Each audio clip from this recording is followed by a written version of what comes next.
So today I want to talk about some of the mistakes that I made when I first started reloading. There's a few, so bear with me. Now, you set up your first loads, you go out there, you set up your target, you start shooting, and there's flies everywhere. You can't get a consistency, you don't know where I'm going wrong. These things can be very frustrating, and without expert advice, it'll take you forever trying to work it out, if you ever do work it out. I was actually very lucky. I met a couple of people, or one particular person. I mean, a lot of people helped me over the last course of this year to better my reloading. But there was one person that took me under his wing and said, look, let's start from the beginning and see where you're going wrong. Now, we worked out that my biggest mistake that I was doing is I was using different brand brass. I didn't think anything of it. I thought brass is brass. Who cares who made it? It's all the same. But no, it's not. Different brands of brass have different thickness, different weights, which means they have different capacity.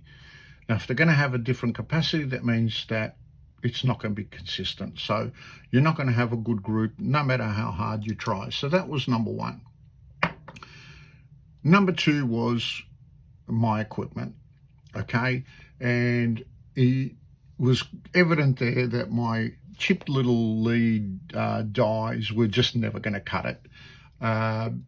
So the very first thing, I went out there and thought, yep, okay, I need a press and I need some dies. So I went and bought another set of lead dies, but more like a full sizing die, and I bought a little single stage press.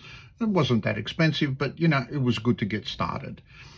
And once I did that, I saw that there was still something going wrong. So backwards and forwards, and turns out if you buy a scale from Amazon, it ain't going to cut it for reloading. Now, you think I'd be smart enough to know that, but I just didn't. I didn't think that the scales were going to be so inaccurate, but they were. So what I did is I bought myself a Lehman, which I'll just turn the camera around and you can see it over here. So that's it over here. It's the Gen 6. It's not top of the range by all means, but it's very consistent. Now, to make it even more consistent, I purchased a trickler. Now, you're going to ask me why. So when it throws a powder charge and it ends up on a particular weight, and in reloading, we don't talk grams, we talk grains. So I don't know, I can't remember the exact number, but there's around 15,500 and something grain in a kilo. So that'll give you an idea how fine a measurement we're talking to. And when we're reloading, we go down to 0.1 or 0.2 of a grain difference to get a node that is going to work for you. So when that throws a powder charge, you don't know where it is on that grain. Was it at the beginning of it or the end of it? So I found by stopping before and then trickling grain by grain, one by one granule into there, I would find where it would just change to the 0.1, from 0.1 to 0.2 or 0.3, and I found that my accuracy improved immensely. I was able to see it through standard deviation calculations. That's another thing I learned, and that was another big mistake, so we'll go through that one. And the other mistake that we're talking about now and we're jumping to is I didn't have a chronograph. So you can't learn about reloading just by looking at your targets, because as it was explained to me, you could have a good day, you could have a bad day. Sometimes it's a fluke or whatever. So you just want to make sure that it's not. So by calculating a standard deviation, it will give you more of an understanding that the speed of each bullet is consistent. So that means that your reloading is consistent. Another mistake. I used to use just a normal vernier to measure my overall length. Big no-no. I didn't realise that even though you buy the same brand projectiles, they're not exactly the same length. There's, you know, a slight variation in them. So what you need is a tool like this, and that's called a comparator. And if you look at the comparator, it grabs the projectile at its point where it touches the lands of your rifle. And that will always give you a consistent measurement. Before I bought this, I was adjusting my height of my dies every 2 minutes. So up or down, or no, it's the wrong length or whatever. The minute I got a comparator, that all changed. I was getting consistent lengths, and I was very comfortable that these bullets were the right length. Now, it's even more important now that I make ammunition longer than factory. But we're not going to go deep into that now, because it's a big subject where you're using a lot more powder and you're getting a lot more speed, and you're talking about single load bullets and stuff like that.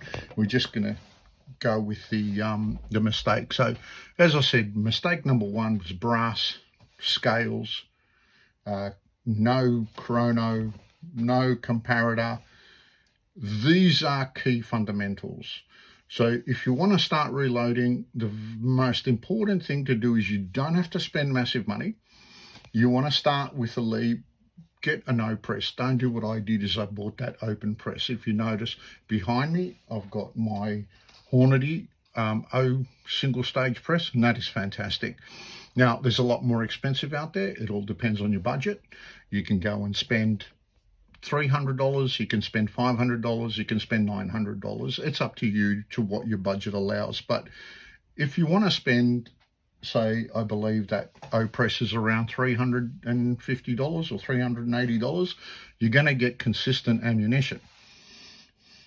If you go and buy something like the Hornady dies that I have there, or Redding or Forster or any brand like that, you're going to get better consistency. So don't make the mistake that I did, that I didn't take it serious and I bought rubbish.